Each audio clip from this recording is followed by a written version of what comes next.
제가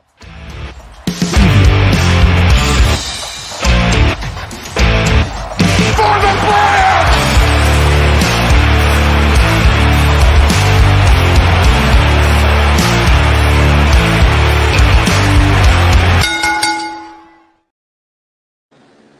Guys, welcome to Outside the Brand. This is your AEW Dynamite post show for May 17th, 2023. I'm your host, Phil, and of course, this is Outside the Brand. Thank you so much for joining us right here on your Wednesday nights, wherever you may be. I got my guy Weaver and I got my guy Deontay on here tonight. How do you guys feel about AEW Dynamite, man? I thought that this was another very solid show. I think we might actually be getting into the swing of things of actually getting some great Dynamites out there as we head to Double or Nothing, man. Double or Nothing is like, what, 10 days away? We're legitimately getting right into the thick of things when it comes to this show, man. Yeah, I thought it was a pretty good show. Some of the matches were great. Tony Khan made an announcement where he actually blinked for once. Holy shit. I know, I actually saw him blink tonight, man. That's actually kind of wild. Well, no, it was a good show, and I can't wait for Double or Nothing. Also, cowboy shit. Oh, we'll talk about that for sure, yes.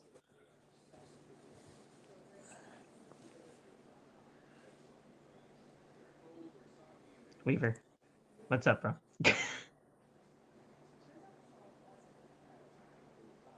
Are you muted?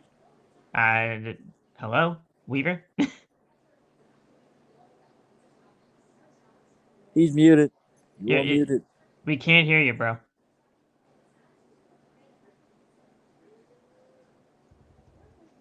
We can't hear you.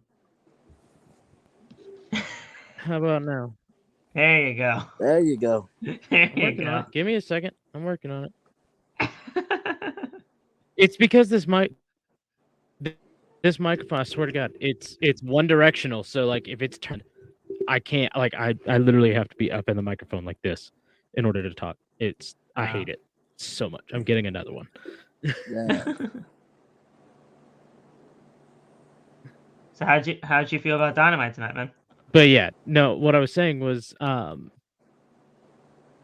it was really good. I like that we're finally getting to see this kind of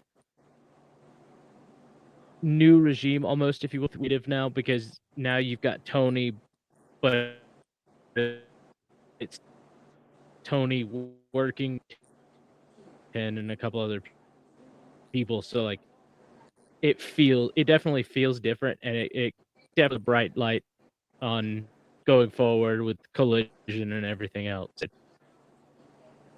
For sure, man, for sure. And we'll definitely talk about AEW Collision tonight, as well as that was announced today by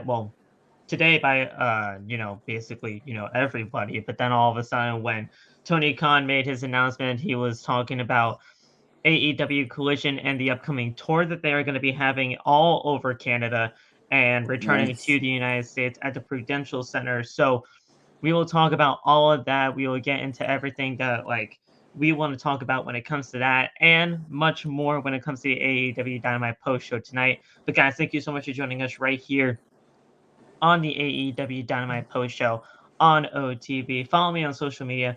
All the TikTok links are down in the description below, but you guys can follow me on TikTok, Twitter, and Instagram at @Philomet_ as I live tweet throughout the entire show. Y'all are killing it when it comes to just supporting me over there on Twitter, and it's a great thing to see. If you guys saw the video that I had uploaded earlier on today on the channel, we talked about WWE possibly retaliating against AEW and AEW Collision. Well, that you guys can go check that out on the video. It's legitimately the last video that I posted right here on the channel. And yeah, man, Loff and I talk about all that kind of good stuff, and we will get things closer as we head to AEW Collision in just a month away, guys. It's just a month away before AEW Collision kicks off on TNT. And guys, Collision, it's happening. It was announced tonight. The tour is happening in Canada until we get back into the United States for the Prudential Center in Newark, New Jersey. How'd you guys feel about the announcement, though, man? He kind of went a little bit deeper into everything that's going to be about Collision, and we won't know truly everything up until the point of that show. But I think it's great that Collision is finally happening, and we're finally getting that new show. I think uh, I think the show itself is a good idea. It's just the day they decided to do it on is a bad idea. Like them doing it on a Saturday, like they're banking on people staying home on a Saturday night. Then not to mention WWE pay per views are on Saturdays now. And the college football gonna be starting back soon. So like, you know, it's a good idea. It's just on a bad day.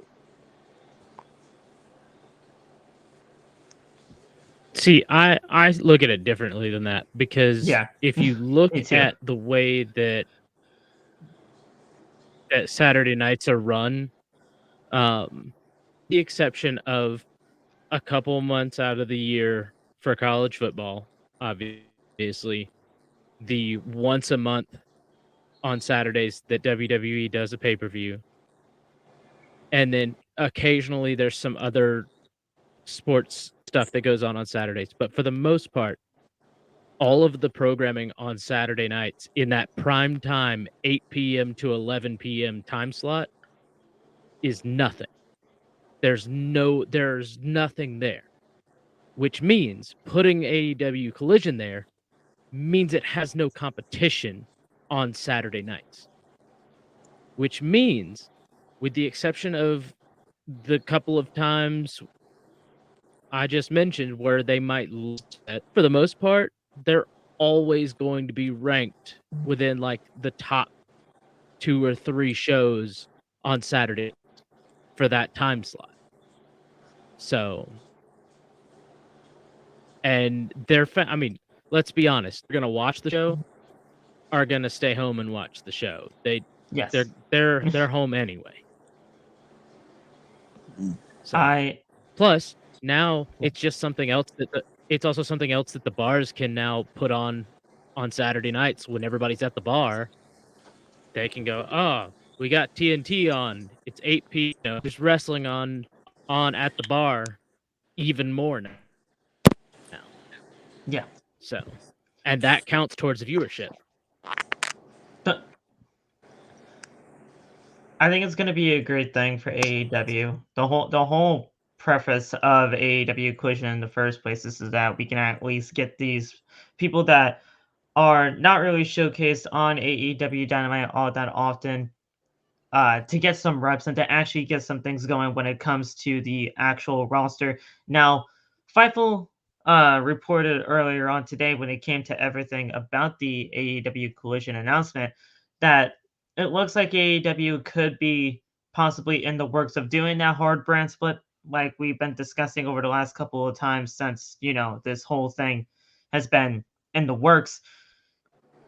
We saw on the poster that, I mean, there was a bunch of AEW champions put on the poster. The trios champions were on there. The tag team champions were on there. The trios, the international champion, and obviously obviously MJF, the AEW World Champion, is on the poster as well. I mean, there's a ton of things and speculation when it comes to the actual roster of AEW, trying to figure out where things are going to go from there. I talked about it earlier on today on TikTok that if we were going to split up these championships across these two brands, that's the way I would have liked to do it. If you guys saw that, good for you. If you guys didn't, you guys can check it out on my TikTok. But how do you guys feel about this whole roster thing now, though? Because the roster is going to be a big talking point into everything, and now we're going to have to figure out where things are going to be fitting, heading into everything that's going on in the next months. Well, for what would you see what the hell going on with CM Punk? Because the whole reason for I'm this fine show, with them doing a draft. Oh, It yeah. has to be a draft, right? That's what I'm thinking. That's what they say. What the hell they doing with CM Punk? Because the whole show is literally based around him. So, Not, I wouldn't go that far too much to say that anymore. But Well, that's yeah. I mean, he plays a part. That's still kind of up in the with everything else that's come out. But also, let's look at something else that happened during the upfronts today.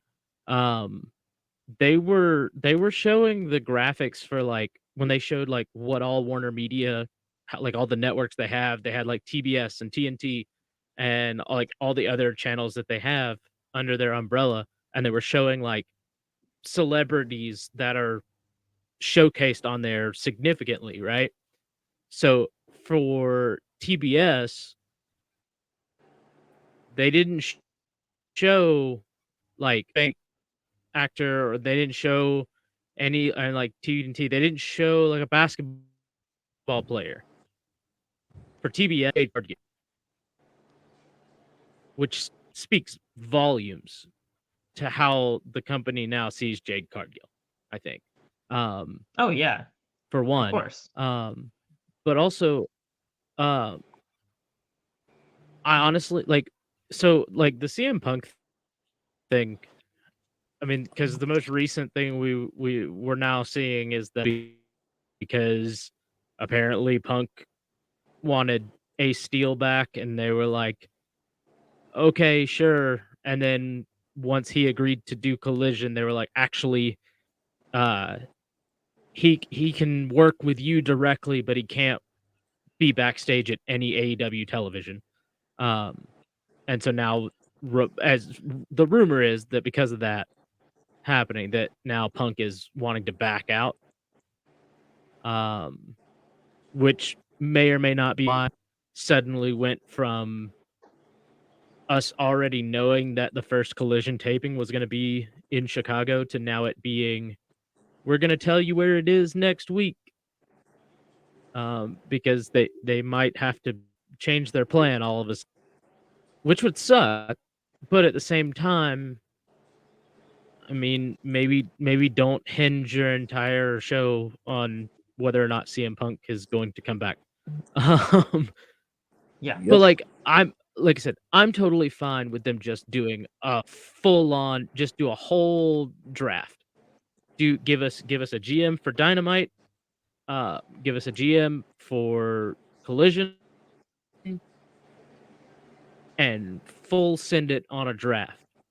Go in between shows, just say, hey, we're not gonna have a champion for each show. We're gonna have single, like, individual champions. They're gonna float.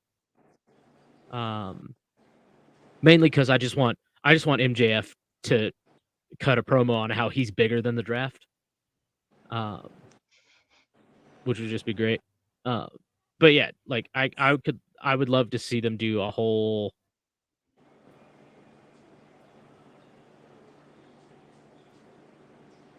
draft so that we can give you structure, because then you get, one every, once or twice a month. It makes it feel them on separate shows. Yeah. Yeah, man. I think a draft is probably the best way to do it. I personally, would find a different way to actually do the draft, though. I am not in this for, just them doing like a copy and paste type of thing when it comes to the WWE draft. That's not what we need. I think AEW, when it comes to like a good old roster brand split and everything like that, they need to do it right, and they need to figure out how to do things in their specific way, in their special way of going about it. Now, I'm not for general managers for AEW. That just doesn't fit right with me, but I understand why people want that, or people would want that.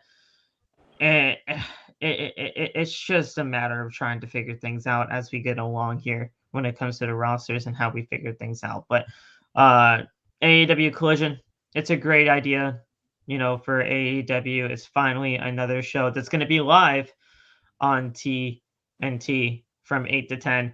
And like you said, man, people are going to want, the people that are going to want to watch this are going to watch this. So they will stay home and do whatever they need to do on that Saturday night. But man, this is going to be great for AEW. I'm going to be covering it. I will be covering it on that first Saturday for sure. And then we'll figure things out as we head along, and we'll get things going. I already talked about it in the video today. that if there's a WWE pay-per-view and that Saturday Collision on that same day, which is most likely going to be the case, at least at some points throughout the entirety of the calendar. I said it on there, and I'm going to say it again. I will be watching the actual WWE pay-per-view, and then I'll be doing something for that Sunday for the AEW Collision, because I do want to cover the show. It's going to happen. Like, we're going to cover the show. It's just going to have to be a matter of time and figure things out when it comes to all of that. But AEW Collision, Well, and there was also a yeah, thing about on Thursdays, I think Fightful was saying that their plan right now going forward is the show is going to be live on Saturdays, but they are going to tape a yeah. few There episodes there will of be a few Collision taped, on which will on Sundays. yeah. So There will be a few of them yeah, taped, which is most likely probably going to which be I'm like the sure will preempted fall around all the versions. pay-per-view schedules. So Yeah. Those are probably going to be like the preempted episodes or whatever, yeah. in case, if anything, when it comes to like sporting events or whatever. But regardless, I think it's going to be fine. And we'll see where things go from there. But yeah, man, it's going to be great.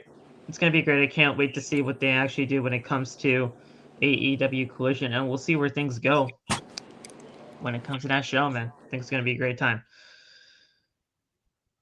Now on to actual AEW Dynamite measures. We had a huge announcement at the end of the show. Deontay, he put it out there earlier that cowboy shit came back.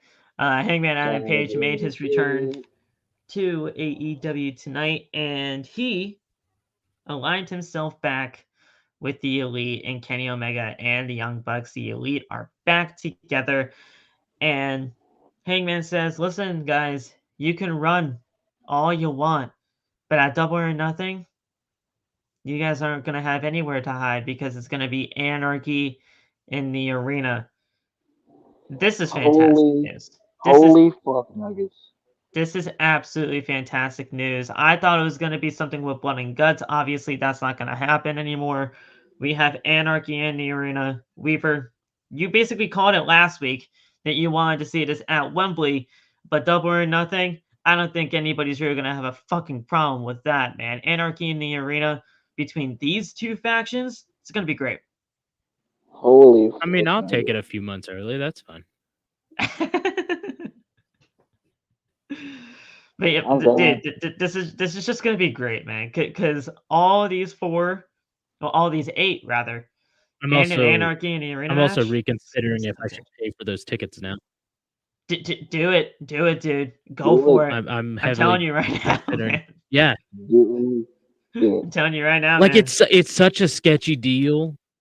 It's such a sketchy deal for $250 to like have to meet the guy for everything, and to have him scan me in. Like it's such a sketchy thing, but I'm so tempted to do it. Dude, oh, listen, if you're actually that sketched out about it, bro, I'd try to find some way to actually look at a ticket myself then. I would. If I had the money to actually go to Vegas, I probably would. But No, dude. that's not happening. So, I will too. but yeah, man, Anarchy in the Arena, that's gonna be so good at Double or Luckily for Nothing, me, and I cannot wait. it's like a couple hours away. That's what I'm saying. So, like, listen, if you're really that sketched out about that guy, then just look at a ticket and find something. Honestly, for me, it would just be for the experience, man. I don't care where the fuck I sit. I just want to be there, That's what I'm thinking about just doing. experiencing that shit. I don't care where the fuck I sit. That's not my prerogative right now. I would just want to be there. But Right?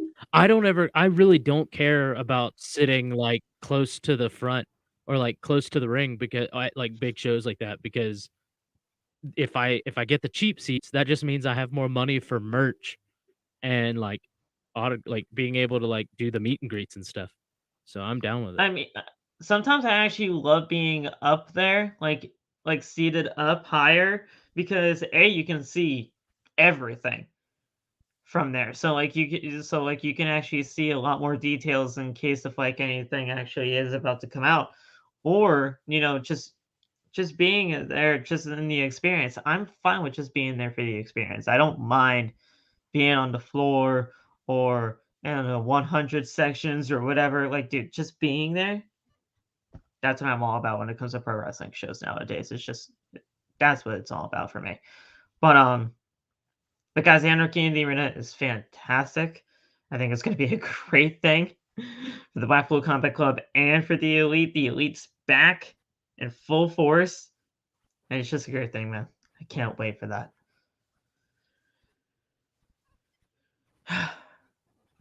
But Cowboy shit. we will get into everything right now, though, guys. So let's get right in to AEW Dynamite. Oh, actually, no, fuck it. Because obviously, there was another thing that happened tonight on Dynamite that was actually a very subtle thing that they did, but they did try to address it. And I don't want to like just skip out on it because it it, it was just kind of mentioned during a match, and it was just never really brought up again. All the condolences of the OTB crew and basically anybody from the MEP organization send out their condolences to Superstar Billy Graham and his family. We learned during the Falls Count Anywhere match between Chris Jericho and Roderick Strong that he tragically passed away at the age of 79. So that, I mean, we all knew that there was going to, like, they were preparing for the worst from what, reports were coming out about the whole thing about Superstar Billy Graham. But then just getting it, announced tonight during the Falls Count Anywhere match when things are kind of getting a little hectic when it was getting at that point, and then all of a sudden it's just being announced like that. I did want to say our condolences go out to Superstar Billy Graham and his family for all of that, man, because it sucks losing another legend in the pro wrestling business.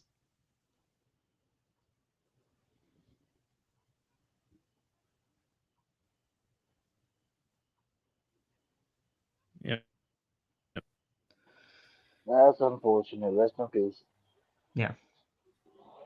So we wish them all the all the love in the world, and we will definitely be sending them our prayers and everything when it comes to that, because it just sucks, man. Another one's gone. All right, guys. Let's get things started for the AEW Dynamite post show on OTB. We saw Wardlow make his way down to the ring. He is, basically calling out Christian Cage for what's about to happen here.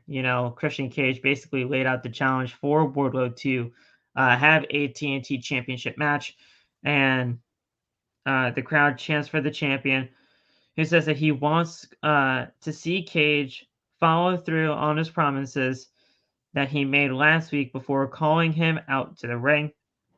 Sure enough, Christian Cage's music hit, and he, alongside Luchasaurus, came out to the ring and stood face to face with the TNT champion. Cage stares Wardlow down, saying that the champ's time with the title are numbered. Wardlow keeps egging Christian on to spit in his face, but he grabs him by the throat and he rears him back into it. We saw Luchasaurus get involved with the attack as well, and Wardlow fights him off before doing a big before looking to hit a big power bomb on Christian, only to be stopped by Luchasaurus before Cage delivers a low blow. This drops Wardlow to the canvas as Cage instructs Luchasaurus to grab something from under the ring, and Luchasaurus obliged by grabbing a ladder. Cage then continued to attack Wardlow before setting up the ladder in the corner, and Luchasaurus followed up by chokeslamming Wardlow through it, they're they are far from being finished when it comes to the ladder, as Cage basically put the exclamation point at the end of the sentence and hit a kill switch on Wardlow, driving the face of Wardlow into it, and that is how that segment went off the air there. Legitimately, the first 10 minutes we were going red hot with all of this happening. There was a tease of a ladder match with all of this happening, and later on in the show, it was confirmed that we will see Wardlow versus Christian Cage in a ladder match for the TNT title at Double or Nothing. I love that it's a ladder match. Yeah. I really love that it's a Uh, ladder match because first time ladder matches go like peanut butter and jelly. And don't like it at the same time, because what the fuck are they gonna do? Are they just gonna hop potato to the title again?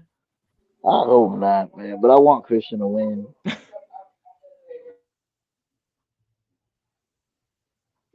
all I'm saying is Wardlow better beat the absolute Christian all up and down Las Vegas before he climbs that ladder. That's all I'm saying. Because he said he was gonna give back. He was gonna give it back to Christian in the same way he gave it to him. Like I'm gonna he did. I'm gonna stoop to his level.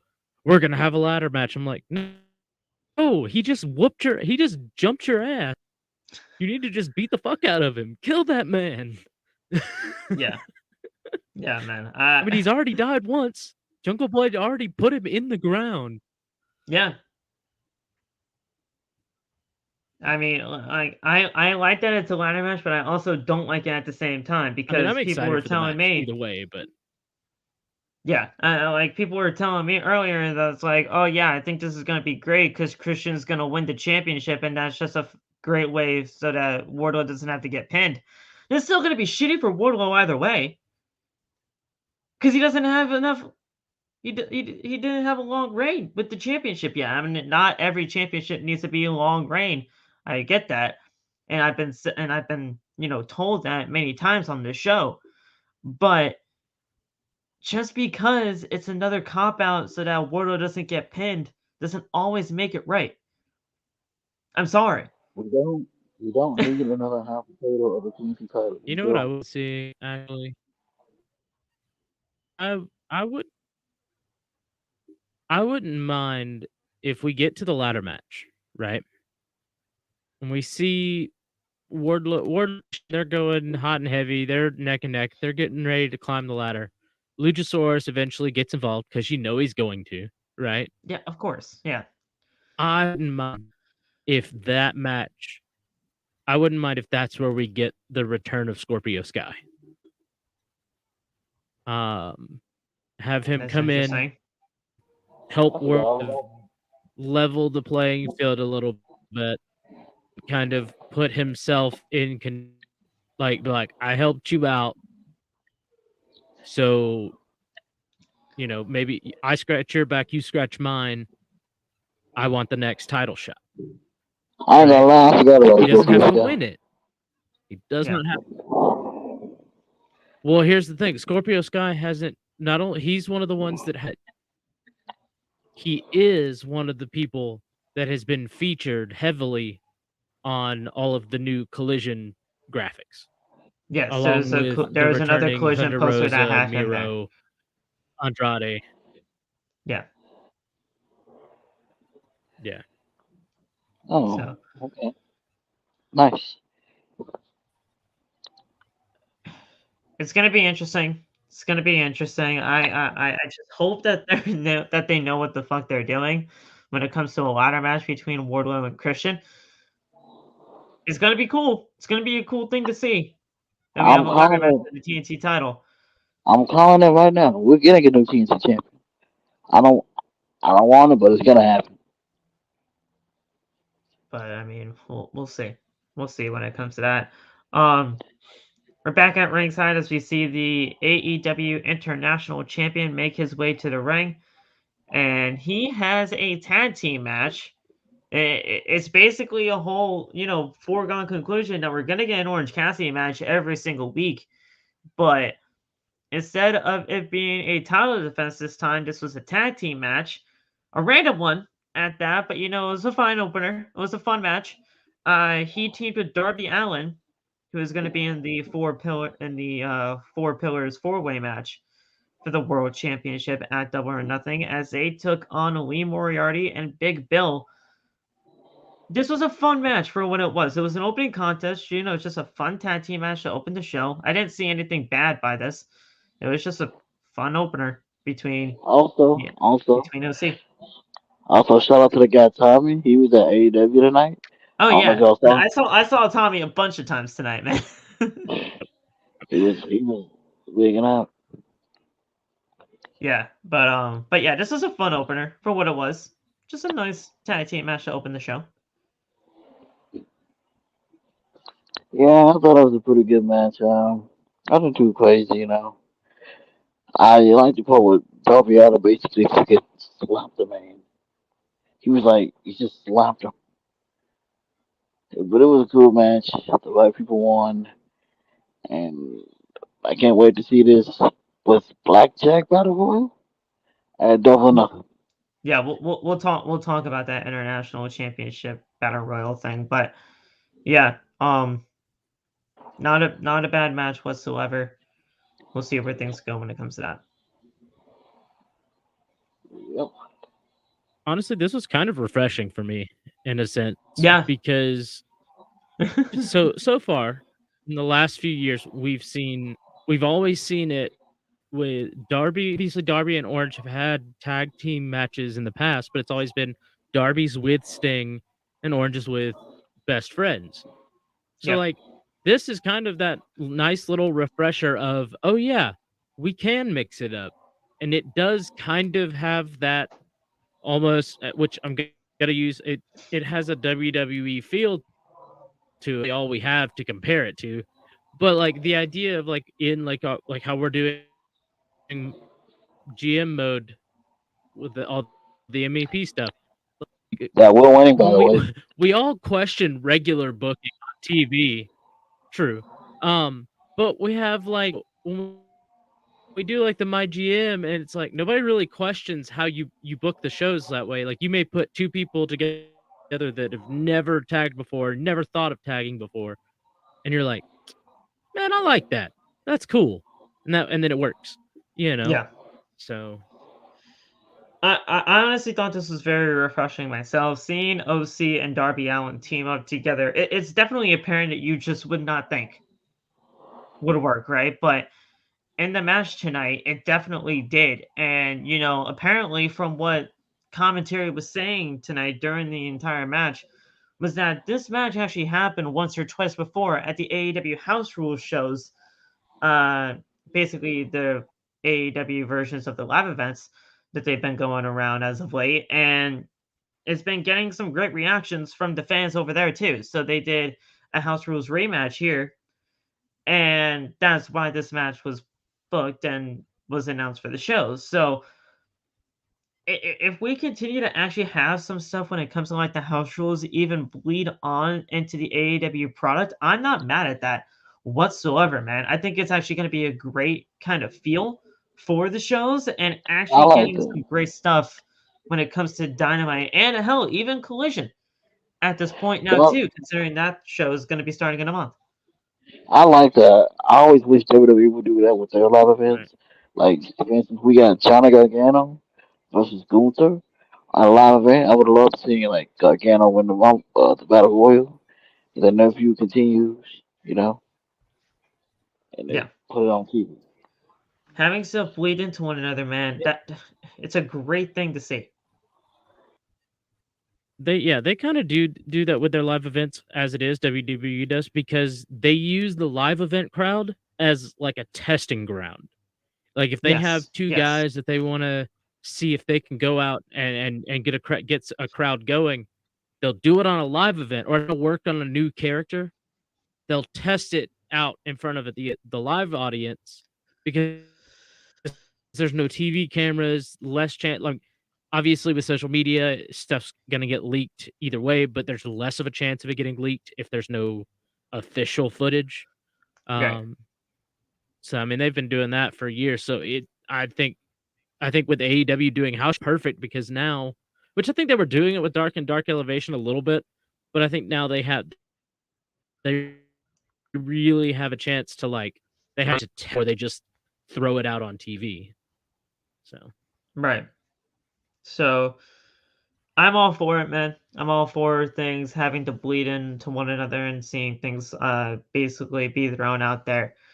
Just to see what can happen. And if the fans get a gravitational force to it, we actually can have something going there when it comes to things for the show. But OC and Darby Allin picked up the win here. We saw uh we saw Big Bill. He's looking for a suplex on Orange, who goes for the Stun Dog Millionaire, and it's a setup for a destroyer by Darby.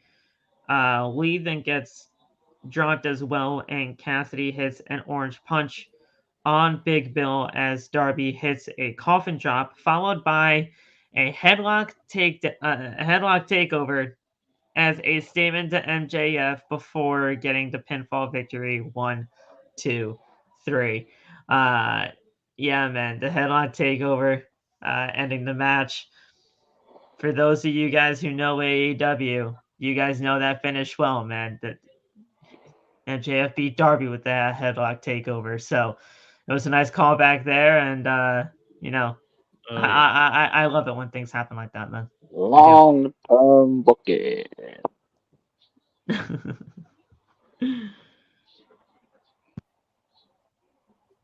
So there you go, guys. So something backstage at the parking lot as we saw the Young Bucks make their way to the arena.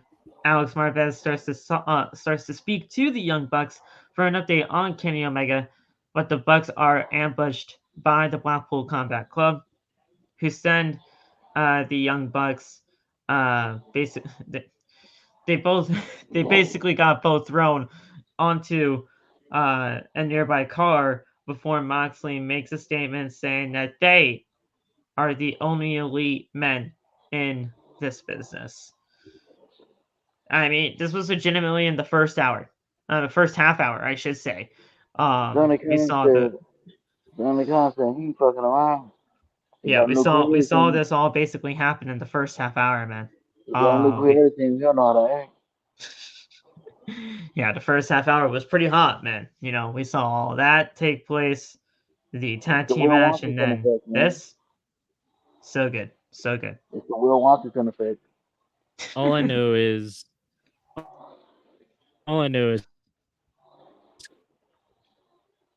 I don't think Claudio is a licensed in a prostate exam like that when he picked him up to throw him on the car because his hand was all up in there.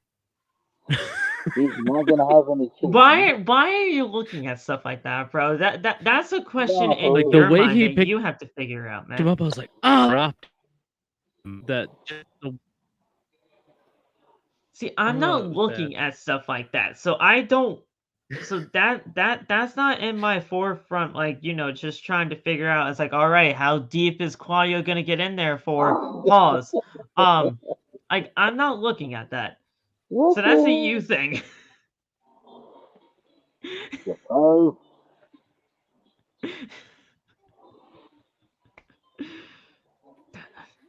Bro, why? You don't need to do that. And now people are probably gonna be like, pause, Phil. Why'd you have to say that for? That's not me. That's not my reasoning. I'm not technically saying that. That's basically Weaver saying, that's all him. That's his thing. He's looking into that stuff. That's not me.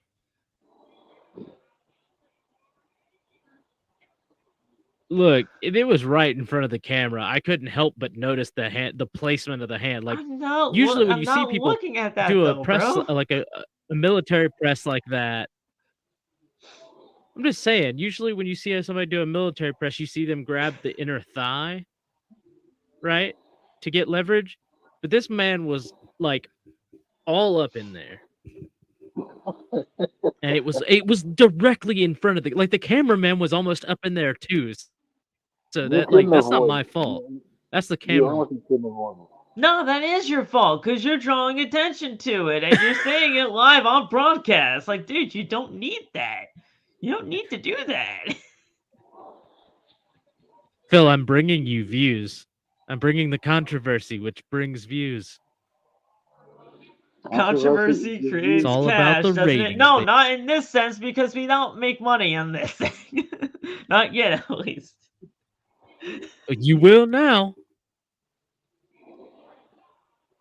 You know what? Just for that, send me $20 on Cash App. Damn it, Jesus! You should get fined for that. Okay. still be $20, he says. Wait till my check comes in at 3 a.m. Wait, are you fucking serious? You're giving me $20? I'm just fucking around. I mean, if you fine.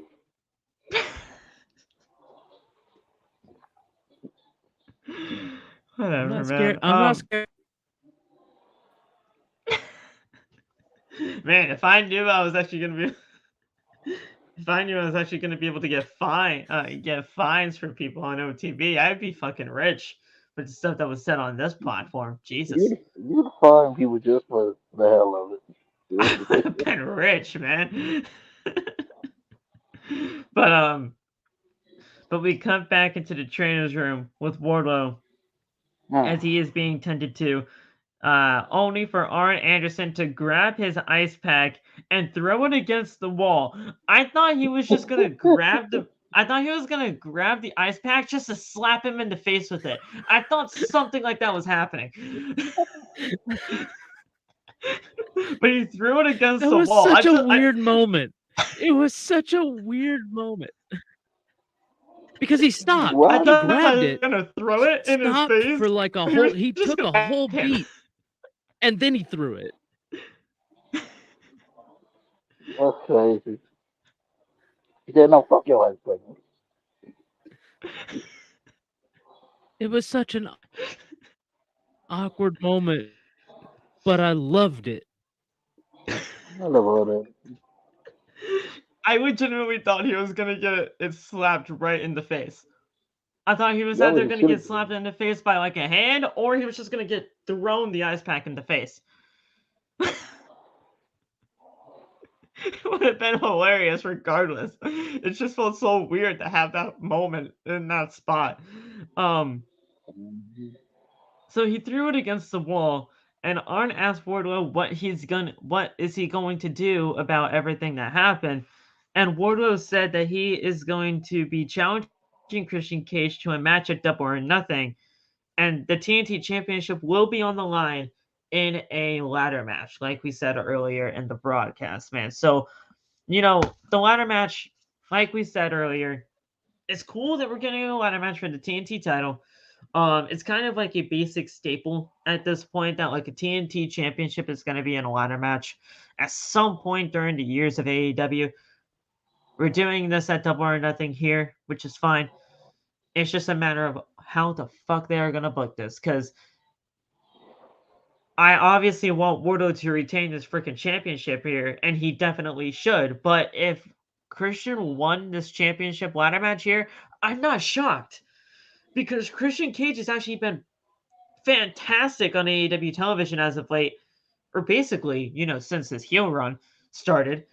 And two, like people continue to tell me earlier on in the night, it's just another way for him to lose the championship without being pinned. Well, if that's the case, you shouldn't have put the title on.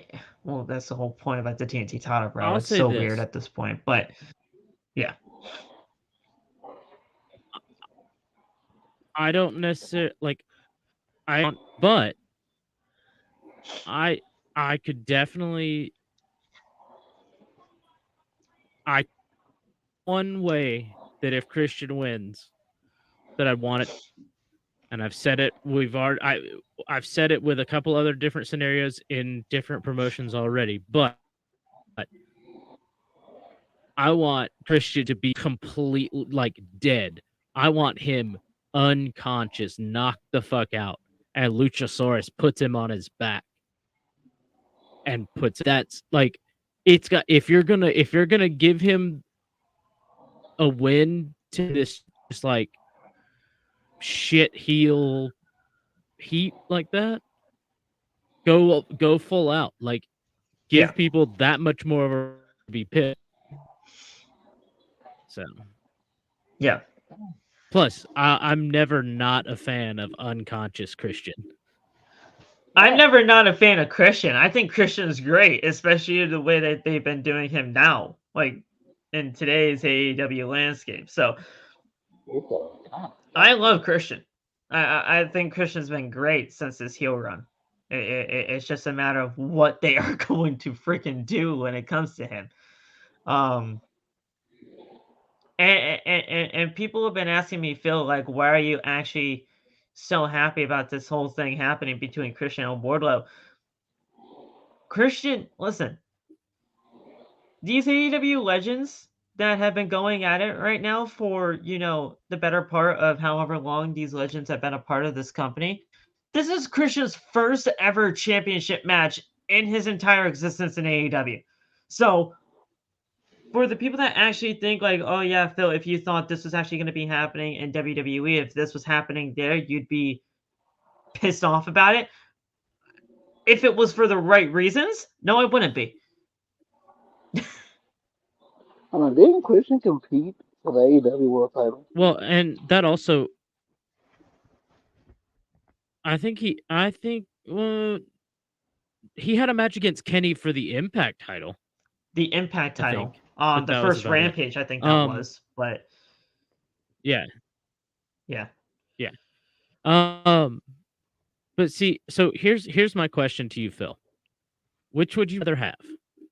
Would you rather have Miro, like, assuming immediate next title shot, would you rather have, and it's with how many times they flip-flopped it, would you rather see the Wardlow versus Miro and lose? Or Christian get a sneaky underhanded win against Wardlow, only to get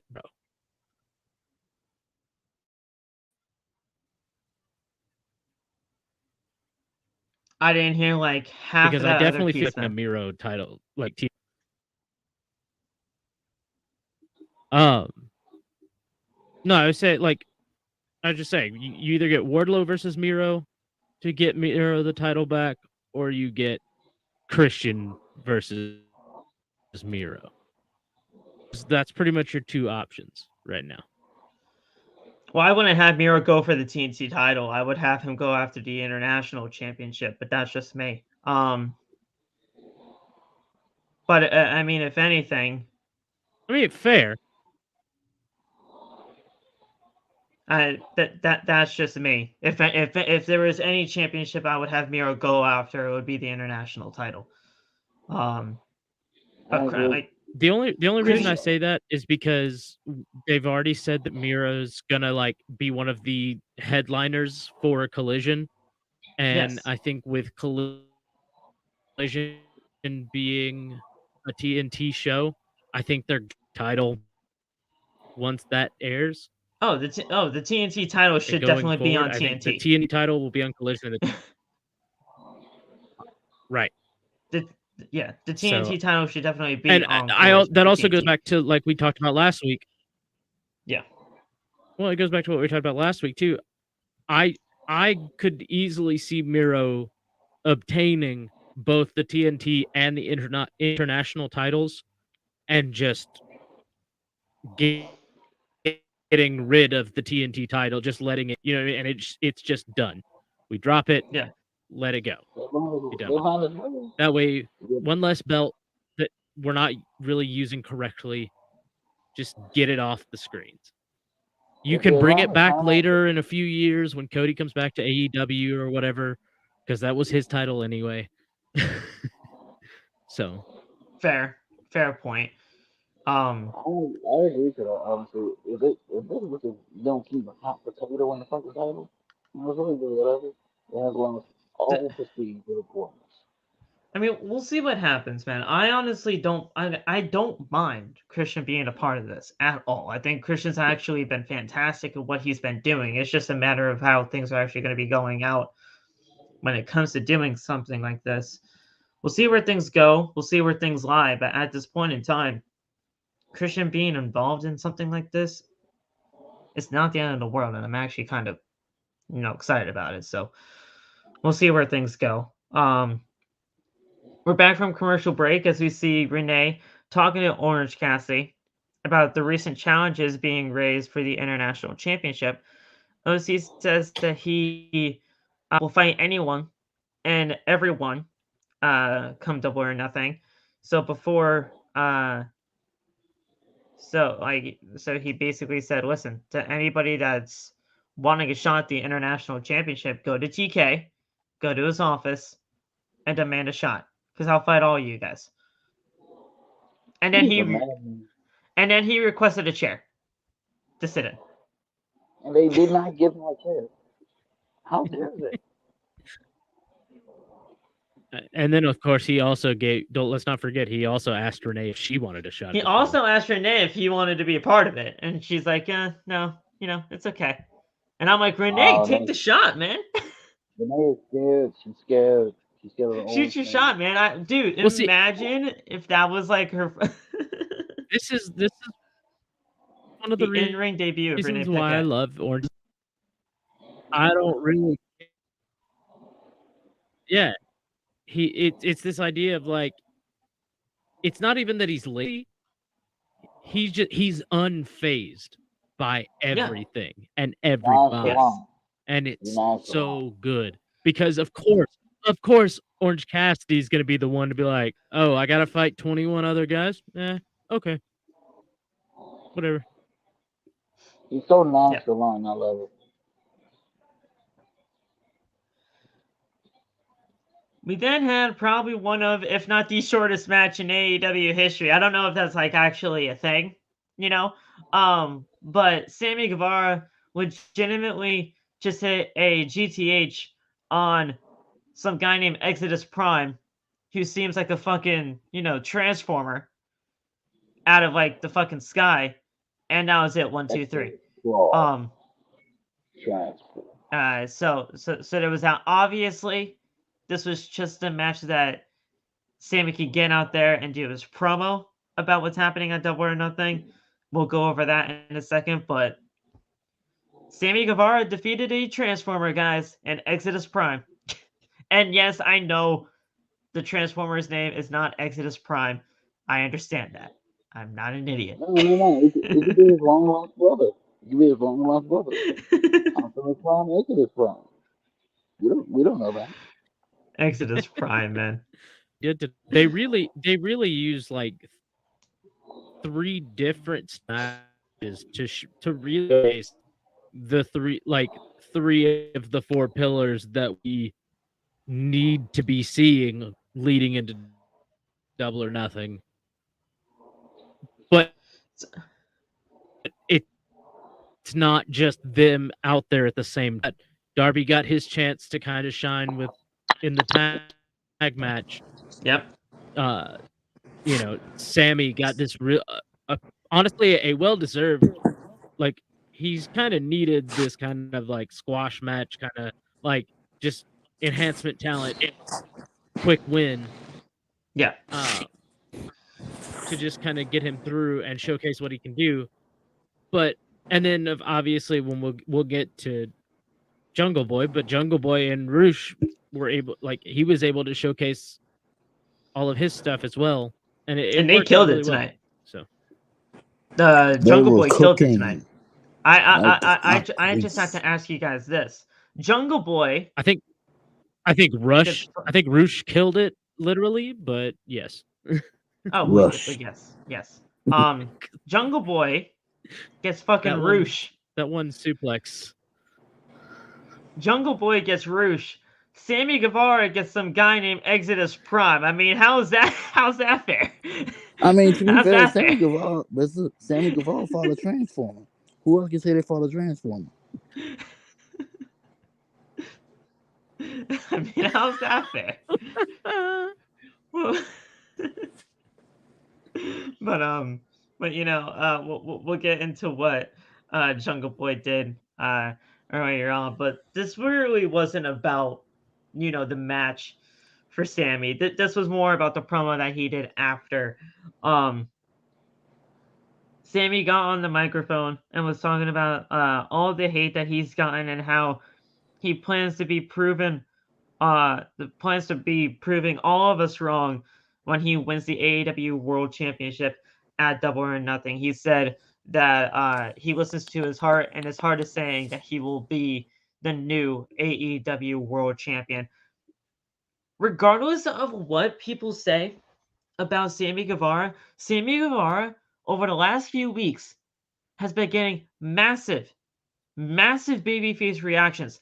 Now, that could be a slew of a lot of different factors. You know, AEW All Access when that was airing, a lot of stuff was focused on Sammy and Ty and how things were going their way when it comes to the booking of AEW and the ups and downs, the peaks and valleys of booking within AEW.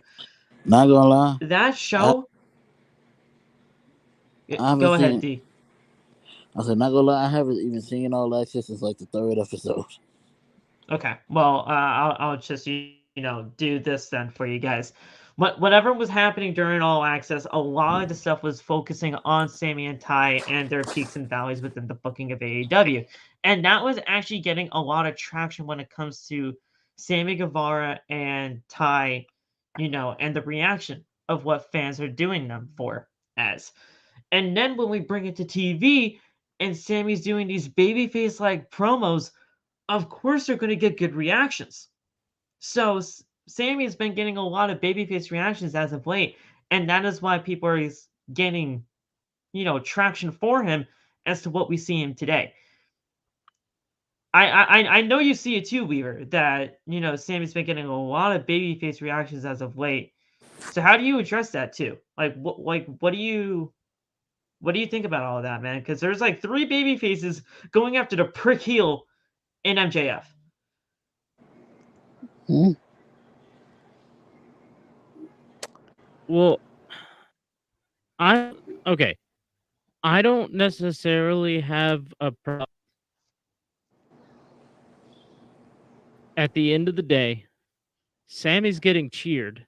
Yes. Yet. Not completely.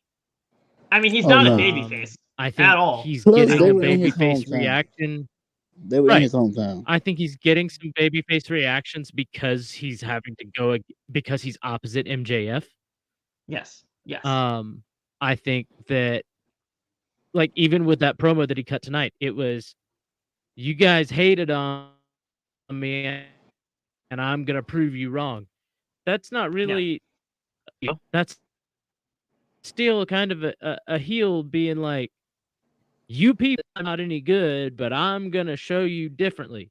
It's kind of what MJF has been doing already. So I'm not saying I'm that he's okay a with it babyface because I think by we're any definitely means. gonna get a little bit of shenanigans. Right. Yeah. Right. But I think we're definitely gonna get a little shenanigans throughout the match. Shenanigans. Like because at some point you know that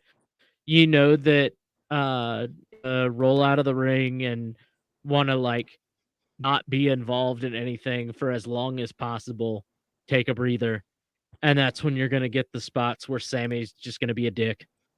But it has the potential. It also leaves the door to be like, okay, we kind of got behind Sammy a little bit. We could get behind Sammy going forward. He could be a baby face. Personally, I prefer heel Sammy over babyface Sammy, but it's really nice. It's always nice to be able to leave that tiny little sliver of an opportunity to still have them go one way or the other. It's So nice you to have know. that versatility. It's nice knowing. One thing I've always hated For growing up watching wrestling yeah, is go ahead. Sorry, there's a little bit of a delay. just I've always hated how like pieces of shit and then turn around and like trying to be babies and team up with the good guys. Randy Orton is a It hasn't perfect been that example of that. long. I remember what you were a piece of shit 6 months ago. Yeah, Nah, that reminds me yeah. of Randy Orton. I would rather there be that like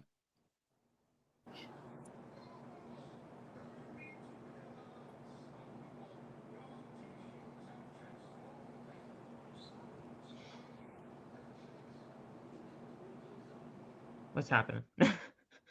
Something is happening.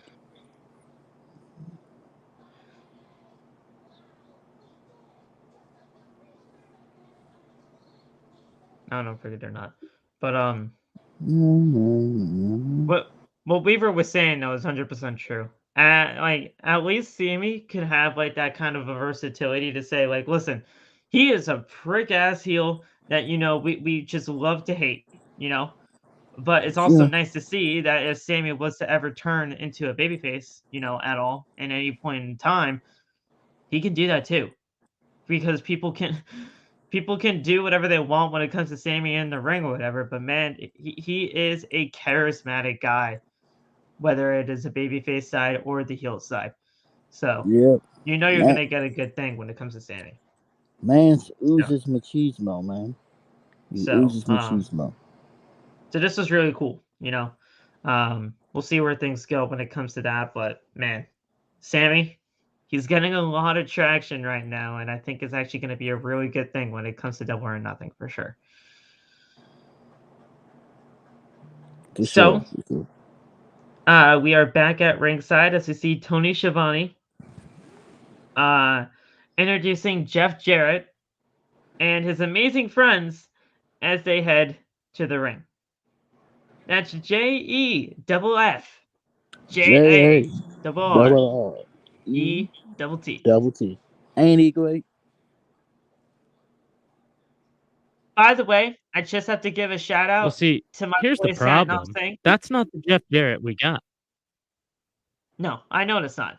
I know that's not. I just like spelling the name. Okay. That's not We the got Jeff TNA Jarrett we're Jeff getting, Jarrett, man. guys. We're getting Slapnut Jeff Jarrett. I Slap understand nuts. that. I No, just I like know, spelling the I name. know. Now, I have to give a huge shout out to my boy Satnam Singh. Because holy fucking shit, did he explode through those tables when he fell off the stage. He didn't fall off the stage. He got shoved off the stage, but he fucking exploded He got onto yeeted those off tables. And those tables honestly saved his life. Man's Because got holy yeeted shit, that was something. Man's got yeeted off the table, man, off the damn stage.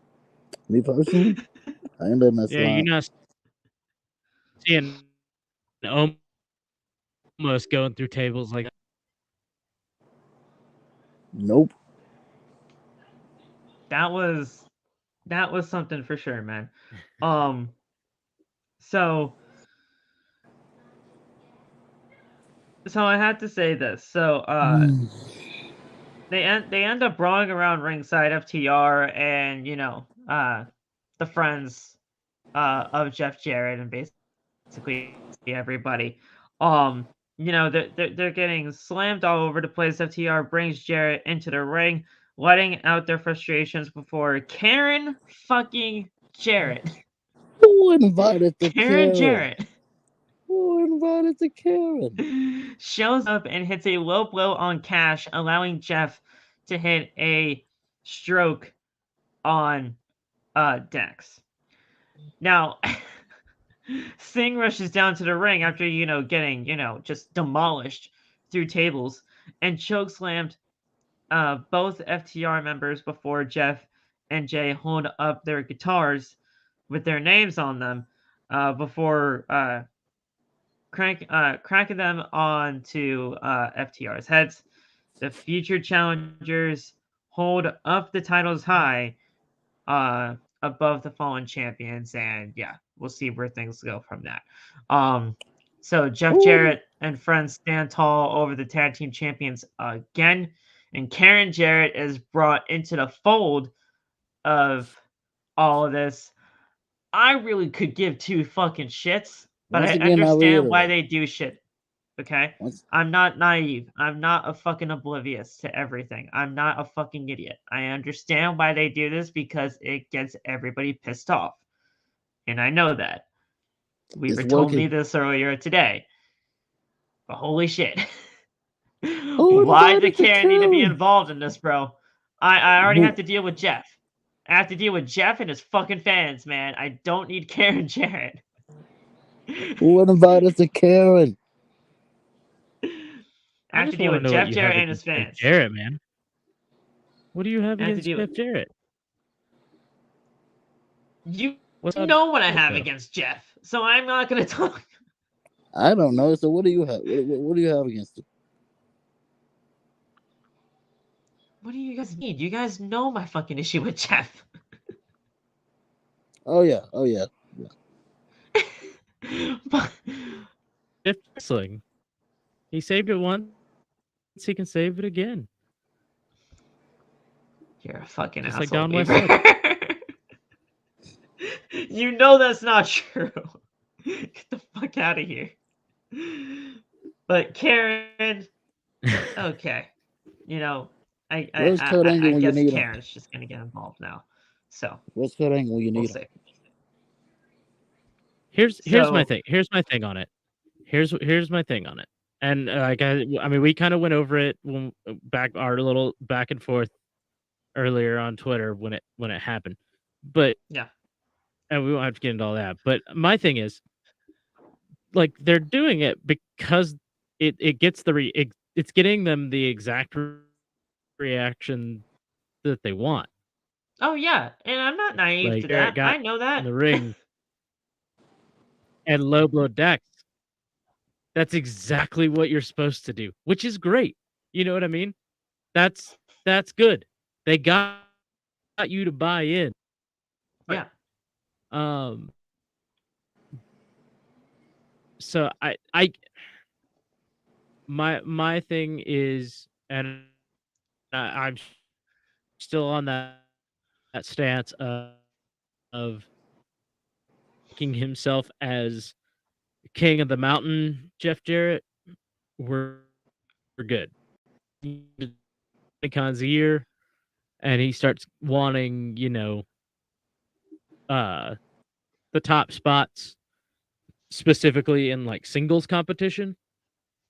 Then it's like, okay, Jeff, you've had with him being an attack, like the tag team aspect works for me because it's damn near nuclear heat every time he comes out. Yeah. And he hardly even do anything. So I understand why he's here. I understand also why he is here on television. Like that's not the Rip. issue that I have with it. It's just the way they go about it, man. He hates the guitars. That's what it is. He I hates the love stupid guitars. I tried to play one once, Well, and that, but see, and that so then that's my question. Then you hate if you going about it,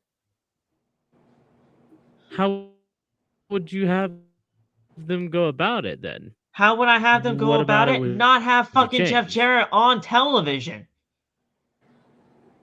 He's not the type of guy that we need on AEW television Right, week but in and week out. why? Because he's You call Jeff Jarrett. Plain and simple. Because none of the other heel tag teams are getting that level of heat. They really aren't. I wonder why. Because they don't ever get a chance to be on TV. Can you answer me that? Well, now there's a whole nother show. Now there's a whole nother show for them to be on. Get showcased on. Well, let's fucking do it then. I'm with Jeff Jarrett. You know, time is fickle at this point. We just lost the Gribby. Just give. I just want him while we got him. Yeah, cause I'm guarantee you when Jeff Jarrett do retires, we're gonna miss him and we're gonna praise him. It's like with John Cena. Everybody hate him, not everybody loves him because he's not around as much. You guys can be a part of that regime if that's gonna happen. I don't even like Jeff Jarrett. I'm just being real. But we'll see what happens, man. No, we'll see what happens when it comes to that tag team match. Mark Briscoe will be the special guest ref. We'll see where things go from that. But yeah, they stood tall tonight over the AEW World Tag Team Champs. We'll see where things go. Karen Jarrett's into the fold now, people. Let's go. They invited to Karen. The Outcasts and Ruby Soho and Tony Storm took on Britt Baker and Hikaru Shida. Man, have things changed because these two used to be fucking rivals to the death. Shida and Baker, and now they're teaming up with each other. This wasn't bad. This wasn't bad by any means. Mm-mm. The Outcasts pick up the win here against Baker and Shida. Storm 0 for the win. Which led to which basically led to the pinfall victory. And it was on, I believe, Shida. And that's what did it for them. We're continuing this whole thing between AEW Originals and Outcasts thing. I feel like it's just rinse and repeat though, to me. And I understand there's not many like other combinations that we can possibly do when it comes to these things. But it just seems like we're just getting an Outcast versus whoever the Originals are going to be every single week up until the point where we finally figure something out. And now we have Storm going up against Jamie Hayter for the Women's World Championship at Double or Nothing. When that, I mean, yes, that has something to do with this, but I thought we were going to get some 6-woman tag team action or something or whatever. Like, what happened? Well, with we that? were supposed to get that tonight, but Jamie Hayter apparently Well, injured. So here's the thing. Jamie Hayter was is hurt injured tonight. Why don't we move that to Double or Nothing? Cause Saraya versus Jamie Hayter, Wembley Stadium. It's not Saraya versus Jamie Hayter. Title match. It's Tony Storm versus Jamie Hayter, and it's a title match. Here's the thing. Right. But Tony Storm... Here's the thing, though. You got to remember, part of the reason why Tony joined with Saraya in the first place and did all this outsider shit is because when Jamie beat her for the title, that's when Tony dropped the interim to the women's championship. Yes. He didn't technically for Tony. Like he agreed that it would be for Tony's. Like it would count towards Tony's reign too. Like she would be considered a women's champion and not an interim. However, she didn't get the actual announcement. So so this is her chance to get an actual women's championship match that would count towards something. Right. Long term. I don't know. I'm fine with them running it back. I'm not mad at them running it back. I like, and I understand the reasonings behind these things. It's just that I honestly thought we were gonna move towards a 6-woman tag team match, and then all of a sudden, when that didn't happen, people were getting confused, and I understand why. It's just they're not putting Saraya in. Well, Saraya can't wrestle right now anyway. Saraya's not like 100% cleared again. I don't I don't know know why. 100% what all's going on there. She mentioned a The couple of fuck? things. It's just general health stuff right now, but I think that they're saving it. Like it's a thing. It's not a thing. She's risking like retirement again. I think it's a thing of she may only have a few more matches left in her before she needs to just go ahead and call it quits. So they're No, saving she it, needs to fucking and slow I it down. think they're gonna Yes. save involved to get actually wrestling again for Wembley. She So needs to slow it down. That's just plain and simple. And I understand that's why they're doing more Tony and not Jamie. They're doing Tony and Ruby more often when it comes to them because those are the two that can actually go right now on a consistent basis and actually not have like a life-threatening injury just happen on a whim without, not a care in the world, but like, just almost yeah, randomly happens out of nowhere. So Yeah. I understand where things are coming from. I do. Like it's not really that hard to figure out, especially when it comes to the Outcasts and how they're being booked right now. It's just there were some plans. Obviously, TK might have had to change some of those plans in order to get to where we are now, but that's where we are. Or Yeah. maybe this was the That's plan all along, and I'm just a well, fucking and idiot also there. speaking of yeah, yeah. well, That's there's it. also speaking of the women's division, we did also get I don't know, I think it was a dark match at the beginning of the show, so I don't know if it was filmed for Rampage or something else. Um, there was a match between that where we had Abaddon returned and teamed with Sky Yes. Blue and Willow Nightingale. Yeah. They Somebody haven't been tweeted on pictures TV of in a that. minute. So,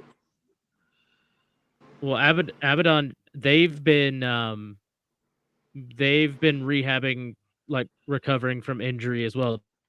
That was another thing, that like a lot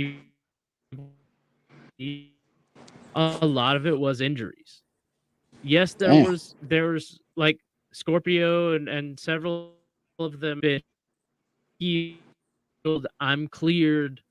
When can I come back and work? And they just kind of were like, give us a minute. We're working on something. I think I don't know how far ahead the collisions were starting to be discussed or whatever, but I wouldn't be surprised if they weren't leaning towards, hey, we have a plan for you, but we're gonna wait before we put you back out there. We've got something really big coming up. Back. So, but I now that they've got personally think Collision, that like Tony wouldn't be a putting couple, people out there it's if it's not they a wouldn't month have a away. plan. Yeah. Tony's gonna have a Right. Oh plan for yeah, you if you're 100%. getting put out there. 100%. Um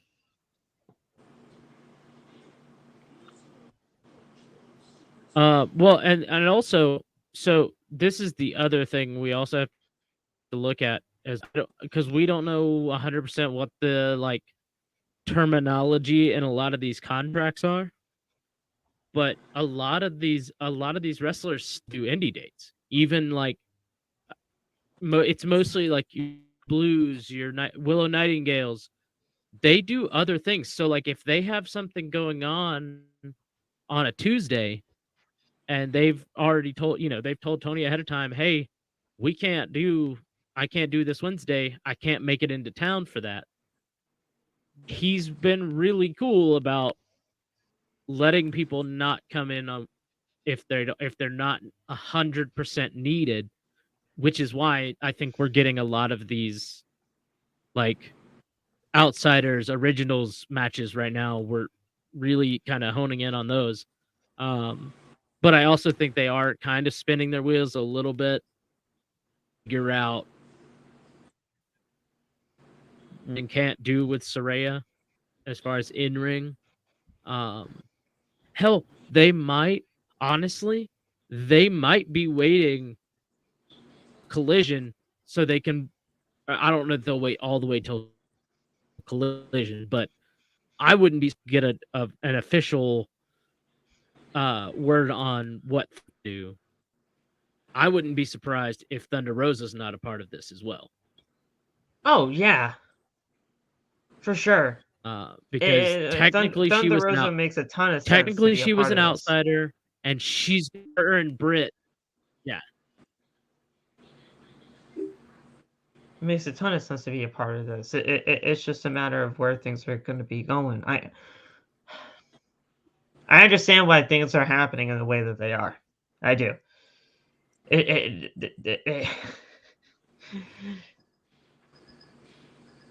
It's just, yeah. I feel you. I feel what you're saying. Yeah. Just gotta figure things out as we head towards it, you know. So we had attack by Tony, and Baker continues to attack until Saraya hops on the ring apron. Baker tries to stop her, but ends up taking spray paint to the face by Soho, and that led to a Storm Zero by Tony for the win. 1, 2, 3. Oh wait, so yeah, it was Baker that got pinned. And that's how they won the match there. And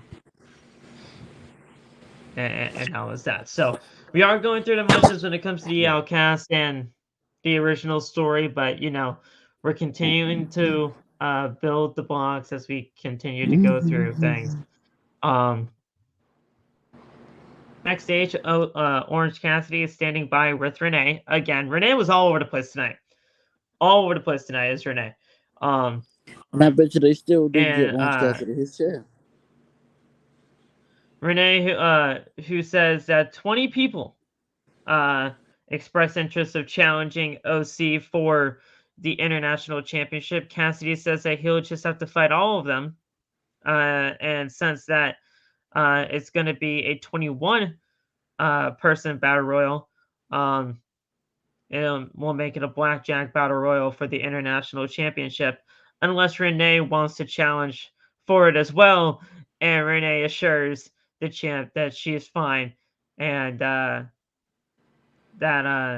leaving us with the champ to think on this, and we saw this. So it's going to be like a 21 person battle royal, blackjack battle royal, I should say, for the International Championship. Should be fun, and we'll see where things go.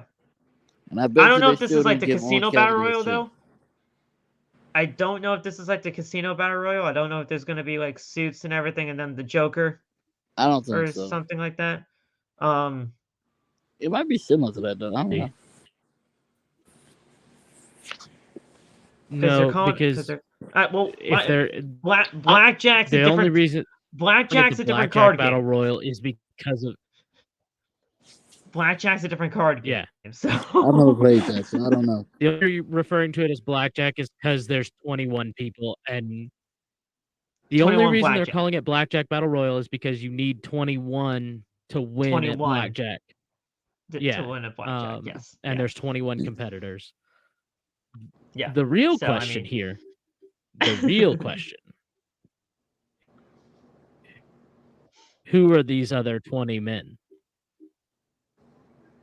I want to know who. I want to see like just a handful of random ROH and like lower card guys, right? And then also, what's his name from Aussie Open who attacked Orange Cassidy last week? Or Kyle Fletcher. Are we gonna get legit competitors? I hope so. It's going to be a mix of everything.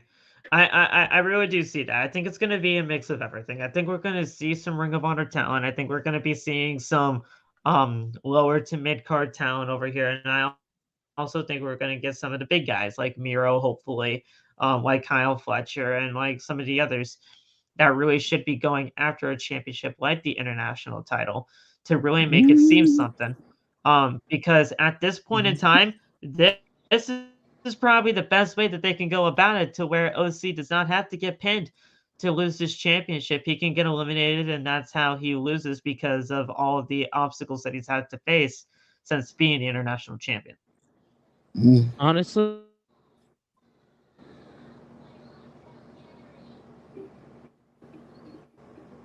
I'd be willing to bet that he doesn't lose it yet. I don't want him to lose it in this battle royal. I don't. I want to see somebody pin him to get the title.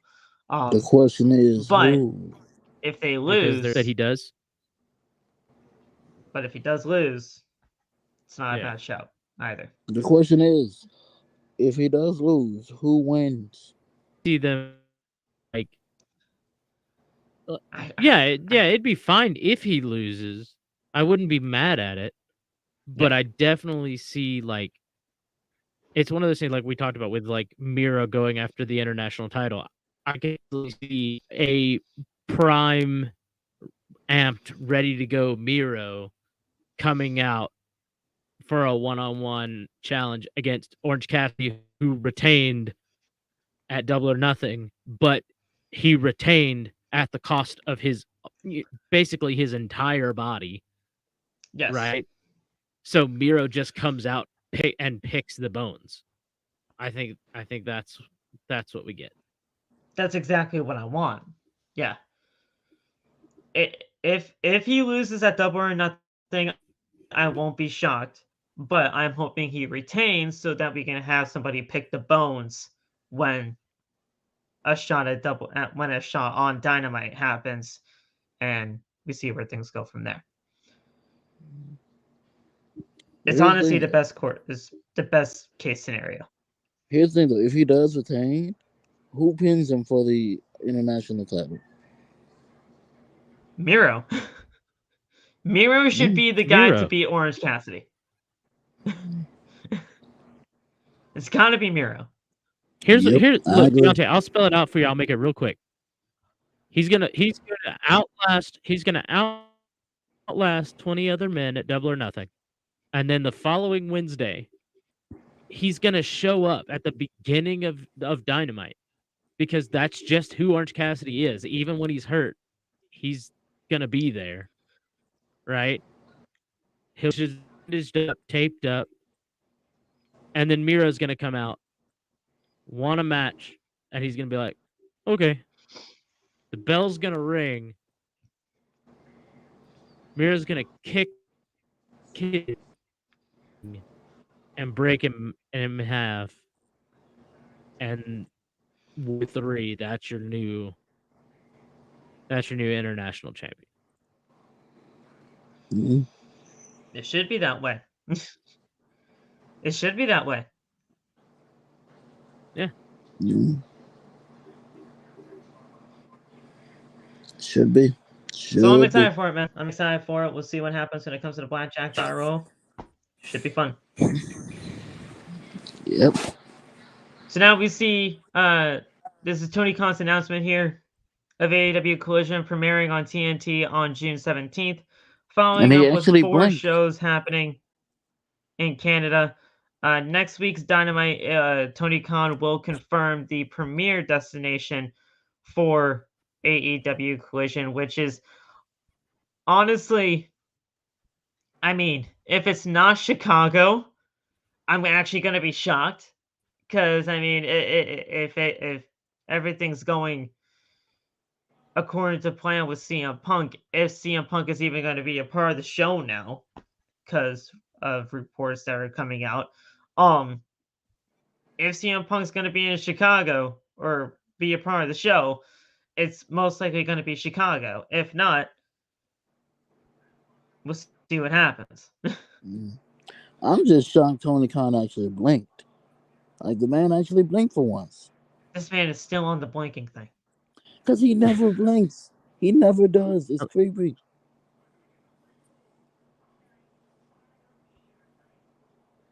To be fair, those are pre-taped announcements. They're not live, so they could have just cut that together last week, so it just looked like he didn't blink. I'm telling you, he They doesn't may have blink. just snuck one in this time. He probably sleeps with his eyes open. So It's not human, So man. yeah, guys, AEW Collision. We already talked about it at the top. It's a good idea. We'll see where things go from there. The Falls Count Anywhere match happened next, and this was a damn good Falls Count Anywhere match, man. I loved everything about it. And Weaver, you and I called it. Yes, it was. Adam Cole attacked Chris Jericho on the Called it. outside of the arena because that's still within the parameters of the rulings of the law, and Roderick Strong picked up a win over Jericho. So there you go. And yes, we're still also, it also made it really it set up this really nice that actually justifies Jericho being able to show up next week and complain about how he lost that match. Because Jericho followed the rules. He actually didn't have JAS show up for that match at all. So either he's just really stupid, which I don't see them showing Jericho. I mean, Jericho plays dumb a lot, but I don't think he's stupid. Jericho's but not stupid. Him being like, "I took you for your word," I took you at your word. I sent my guys home. I didn't have them show up, wait outside in the bushes for you like you did with me. So I think it's now a justified, which is the best way for a heel to legitimize themselves, is to have some sort of credence to the things that they say. Right. When a heel says something and you have to be like, well, actually, he kind of has a point. That's the makings of a good heel. So, which Jericho always is. So, which I'm Taz is going to be all above that. Fucking awesome. You Taz is going to be all about that. He's like, I'm just waiting for Jericho to be on commentary next week. Taz is all about that. I'm Taz so right about it, and Taz be like, you know what? You know what, Chris? You're right. Chris, you're right. You're right, Chris. You they did you dirty, Chris. Taz is always the devil's advocate when it comes out. He's like, well, guys, I mean, come on. He has a good point. It's like, Taz, come on. You believe this guy? It's like, I do. What do you want from me, man?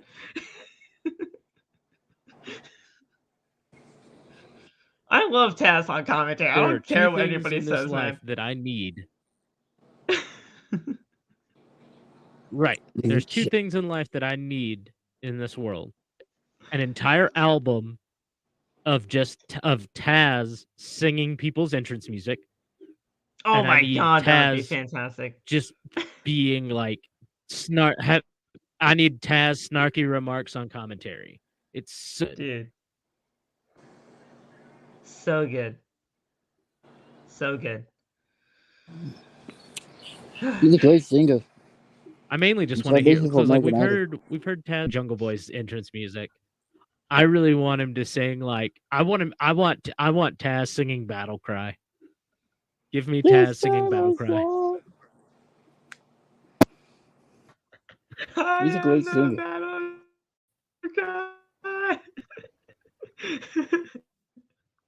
You should audition for American Idol. He's so good. Please, AEW. Please, TK. Make it happen. Make it fucking happen, please. Well, TK, do it. Mikey Ruckus, make it happen. Mikey Ruckus, yes. Listen, Mikey. You and I follow each other on Twitter. I can DM you now. We can make this happen. Please, make it happen, Mikey. We got this. I'm 100% about to tweet that shit out. So Jericho taunts the fans some more before the action spilled to the outside of the arena. Strong then backs off Jericho, only for Adam Cole to come blindside Jericho. He takes Jericho to the planter before hitting the boom, and Strong then rattles him with a knee strike to the face. and pinned him 1, 2, 3, and that was it. Cole then stares Jericho down as Roderick celebrates his successful AEW in-ring debut victory. So Technically, good it stuff was there. A very, very fun. technically it was out of the Yes, ring technically it debut. wasn't inside the ring. Technically, dude, really, Sorry, really, I had to do it. really. Yes, I know. Technically, it wasn't inside the ring, but Jesus Christ. Did you see Roger Strong's chest? The man's chest was purple.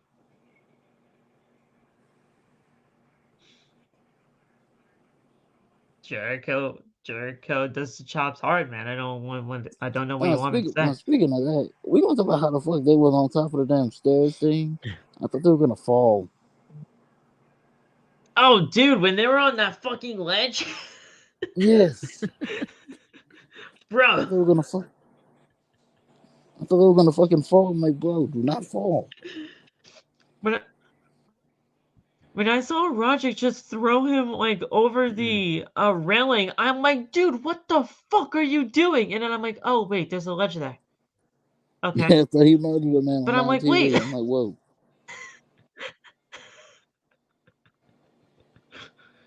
And the commentators didn't even really think that There there was was a a ledge there smaller either because like staircase just below. because Taz is like, oh man, I thought he was gonna go flying. He's like, yeah, man, I thought so too. That man was damn near murdered. That's all y'all gotta say. Come So on. obviously they didn't even realize.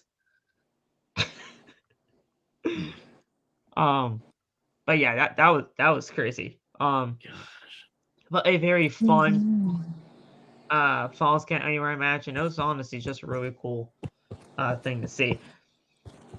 We then had Roosh take on Jungle Boy here. Very, this was good. This was good for what it was. Jungle Boy just got another pinfall victory, getting some momentum heading into Double or Nothing. This wasn't bad. I'm not like, I don't have a problem.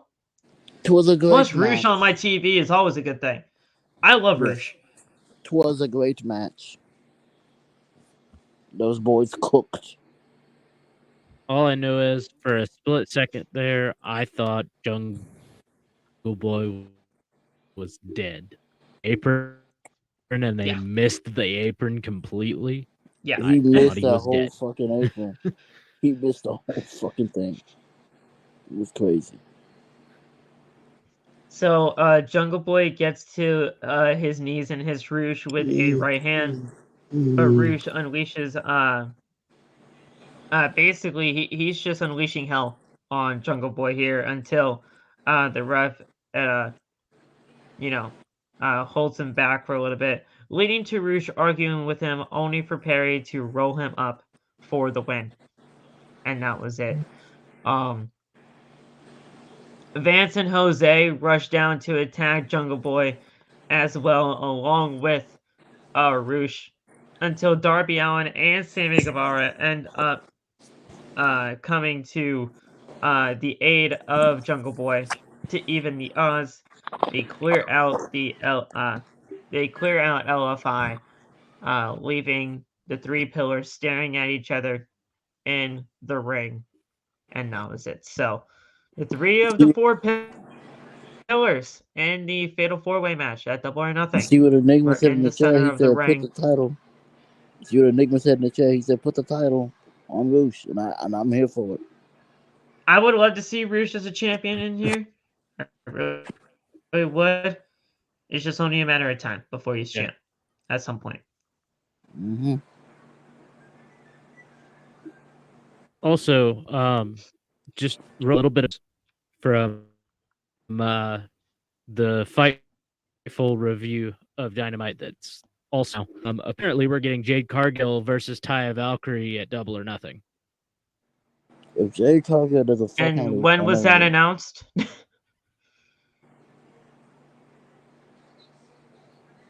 Like they did not announce that minutes tonight on the show. They did not. Ago, Sean got it, and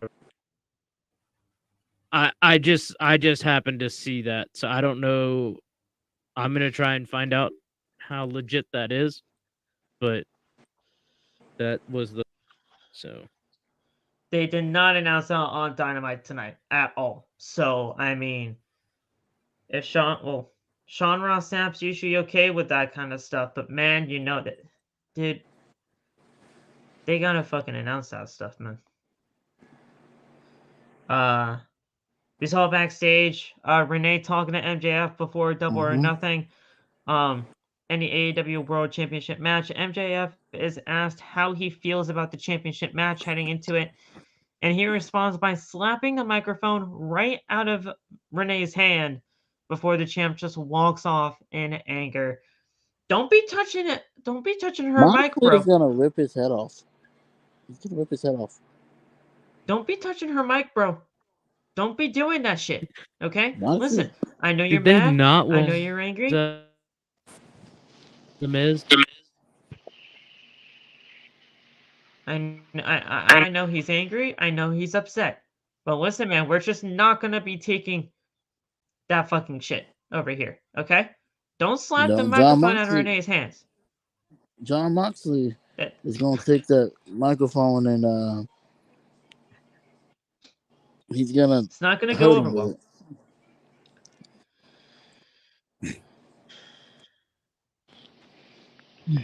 At this point, when we were back from commercial break, we saw Tony Storm basically challenge Jamie Hayter to the Women's World Championship match at Double or Nothing. So there we go when it comes to that. And then it came down to the main event of tonight's show, Jay White versus Ricky Starks. And when I was looking at this, man, I was looking at these two making their way to the ring, and I was looking at these two when they were just staring each other down in the middle of the ring. And I'm like, ooh, this is tough because I highly doubt Jay White's losing, but Ricky Stark's losing right now.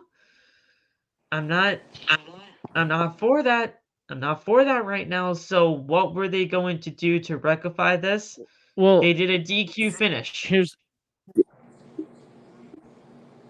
which I'm not mad at all. yeah.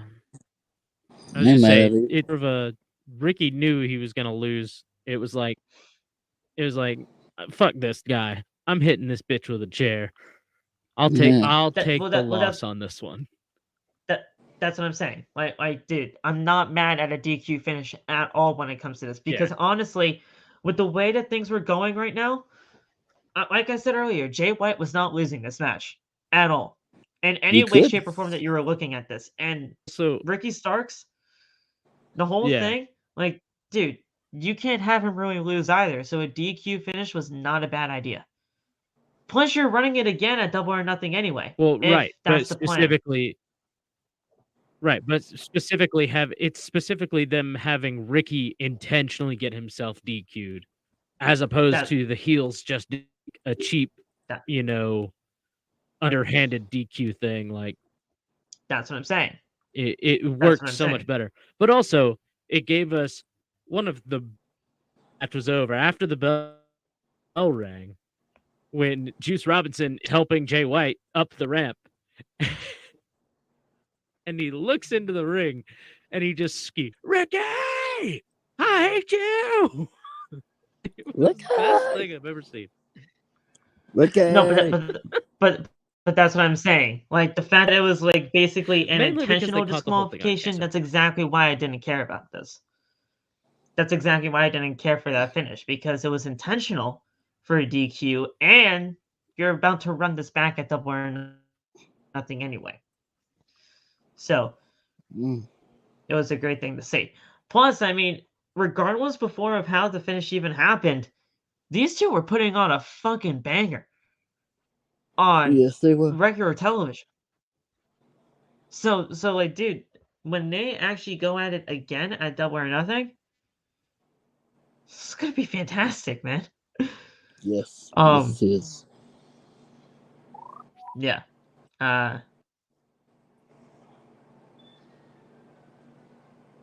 So it's a clear indicator that the feud is far from over, and we'll see how things go when it comes to the Double or Nothing match when it comes down to it. So Starks looks for the Rochambeau on White, but he slides out and only to roll Starks for a near fall, followed by a spear. A Rochambeau attempt for a second time, but the clawing of the eyes by Jay White got the upper hand. Robinson uh, slides a steel chair into the ring, but Starks uses it against uh, Juice instead, and then he used it on Jay White, forcing the DQ finish and the bell to ring, and that was it. Jay White won by DQ, and BC Gold end up regrouping on the ring apron, celebrating Jay's quote unquote win tonight as they run down what's going to be happening next week and some of the matches that are going to be happening at Double or Nothing. So, um, like I said, DQ finish was actually pretty okay here. I was not mad at that at all. At first, I was like, ooh, a DQ finish, but then I actually thought, deeper into it, and I'm like, actually, it's not that bad of an idea. So, By the I'm way, cool with you it. said it wrong, Phil. It's not Bullet Club Gold. It's the Bang Bang Gang. They're the Bang Bang Gang. BC Gold, man. That's what they're known as, but okay. They're the Bang Bang Gang.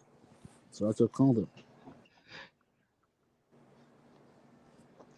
but um, but yeah, this was really good to see, and we'll see it again at Double or Nothing. Then finally, the ending of the show. We saw Tony Schiavone introducing Don Callis, and That bald mother. I Tony fucking Schiavone. I want to polish his head with a bowling ball. I love it when Tony Schiavone does these interviews with people that he just fucking despises because man, he's just like it is my it is Calling the I fucking BC hate doing this, Championship man. for It is with okay. my displeasure that I have to introduce you guys to Don Callis. The scum of the The earth. guy just love. Oh, no shit, Shivani. It is my Cut the shit. displeasure to welcome you guys to Don Callis. He comes out with no music, and we see footage of the scene from last week. Callis comes to the ring, admits the sea of boos from the crowd. Don says that he wants to talk about what Kenny did to him and not what he did to Kenny because, that's how heels love to do it up. Uh, Don feels that he is the victim in all of this. He talks about the big moments that Kenny has had and how Don was right there with him. Without Don Callis, there would be no Kenny Omega. And this brings out Kenny Omega to uh, who was only intercepted by security and the Blackpool Combat Club.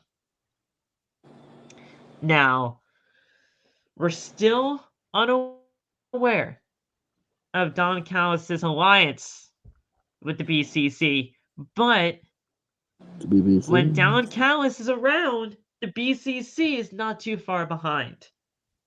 So you can only assume for right now things are connected. That's the only reason why I bring that up. Now, this Mm-hmm. Raw was great because we saw the Young Bucks get into the fold as well, and they were just going all over the place. Don has left at this point. They were, going all over the place when it comes to this. And then when we see the Young Bucks, Kenny Omega, and the BCC staring down at each other, here comes Hangman Adam Page's music. It hits. He's got the freaking eye patch, and Cowboy he is shit. back in full Cowboy fucking shit with a force. cool eye patch. Cowboy shit with a cool eye patch. He comes out to the stage. The four stand side by side, weapons in hand, ready to go after the BCC. Things get crazy at ringside as Yuta gets into the ring where Omega hits him with a trash can lid before taking the BTE trigger by the Bucks and the buckshot lariat by Page, who only has one eye. He only technically has one eye because the eye patch. So the fact that he's actually able to hit the buckshot, Now he's pretty an cool actual thing fighter. there. Now Now he's an obviously, so that was really cool to see there. Let's see Logan Paul do that with one eye. Yeah.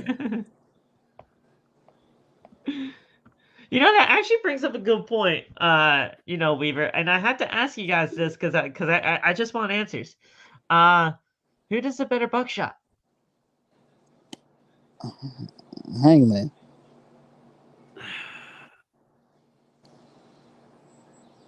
Here's my thing. I mean, jokes aside, they both hit a quality buckshot lariat for different reasons. Logan Pirate has a shit. little less weight to him, so he can kind of hit it. He can kind of pop over the rope and hit it a little faster than Hangman can. But Hangman, when he hits that lariat, dude, it's like JBL hitting the clothesline from hell in like 2006. He takes your fucking head off. You're gonna fold. Yeah. He So, said Logan's is flashier, Hangman's is more like, powerful. That's what the management player said. Yeah. But after tonight, unless Logan Paul comes out and hits a buckshot lariat with one eye, I think Hangman has the upper hand right now. Well, we all know who can do it. Yeah. But no, the real question. The real question here is, yeah, we did. Yeah. The real question here, now that we've seen all these fancy eye patches in AEW, who wore it best? I like Hangman's because his was fancy. Because we've seen Moxley, we've seen Julia Hart, we've seen Hangman, we've seen Pac had like the Neo style like blindfold at one point, like the rag at one point. Hold on. Rocky Romero wears an eye patch. Now keep in mind, Weaver, all these Nick eye patches were for different reasons. So I mean, you gotta take into that for the account. Julia Hart had the eye patch because of Black Mist. Looked cooler. Moxley's just cool regardless. I mostly meant just cosmetically. Yeah. No, but I like Moxley just looks cool regardless. Julia Hart had it because of what happened to her, which ultimately led to a really cool thing in the end.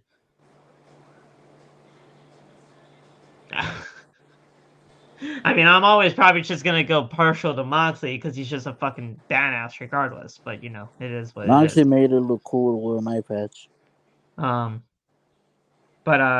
So he saw the buckshot lariat by Page. I don't know. Can Malachi have one too at one point? I don't think so. I think always just with the black face paint that he always has, it kind of just looks. Well, he had an eye patch, it's not in AEW. Oh, I know what I'm thinking. He had it in WWE when he did the eye for eye thing.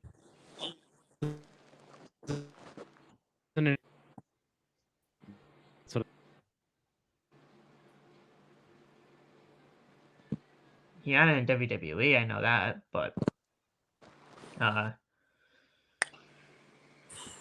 so Yuta escaped the ring to regroup with the BCC, and Page grabs the microphone saying that they are the heart and soul of this business, and they are the elite, and they will see the BCC at Double or Nothing for anarchy in the arena.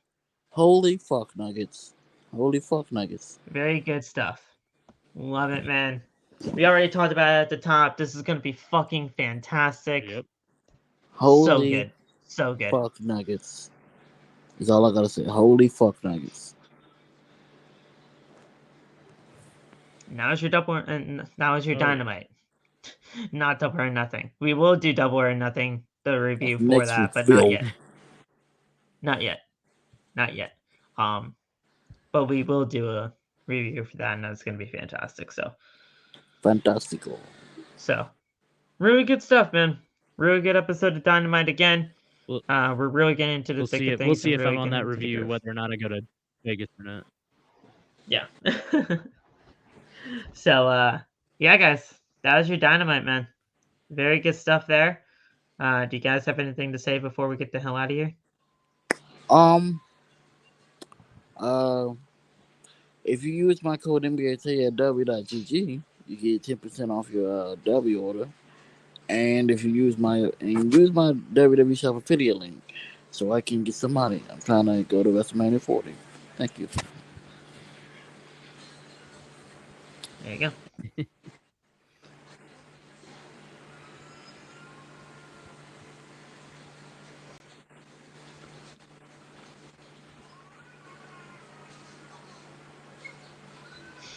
I'm good. I don't know if were you talking? Oh, okay. All right, guys. No, you're good. I'm good. People know where to find me. All You don't right, find me, guys. bro. Thank you guys so much for joining us. Make sure to hit the like button, subscribe to the channel if you haven't already. Use the code OTB at checkout for $20 off your first purchase using SeatGeek. Thank you, SeatGeek, for being a part of the channel. Use code Raven20 at checkout for my merchandise, and you get 20% off. Use the code Laugh Not Famous at his merch store for 20% off your purchase there. We will see you guys on Friday for the Friday Night SmackDown post show. I might have some videos on the way for you guys on Thursday, so stay tuned for that. Well, Thursday's technically today, but stay tuned for some OTB extras for today, and then we'll see you on Friday live right here for the Friday Night SmackDown post show on OTB. Until then, guys, for Weaver and for Deontay, we will see you whenever we see you. So have a good night, guys. Stay safe. God bless. Peace. This way.